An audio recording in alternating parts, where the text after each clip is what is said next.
Chris Lawrence na pasugod sa bahay ni Katrina dahil kay Katie.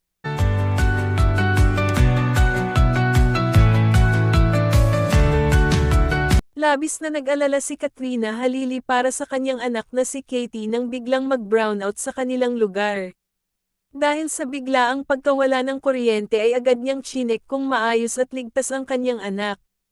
Nagdulot din ito ng pag-aalala kay Chris Lawrence dahil alam niyang madaling matakot si Katie kapag madilim.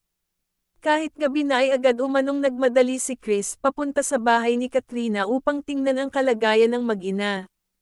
Malaki naman ang pasasalamat ni Katrina dahil hindi nagdalawang isip si Chris na puntahan sila.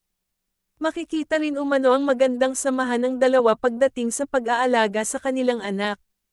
Ayon sa ilang nakakita, naging kalmado na si Katie nang dumating ang kanyang ama. Nagkwentuhan at nagbonding muna ang pamilya habang hinihintay na bumalik ang kuryente. Marami naman sa kanilang mga tagahanga ang natuwa sa ipinakitang pagmamahal at pag-aalala ni Katrina at Chris para kay Katie.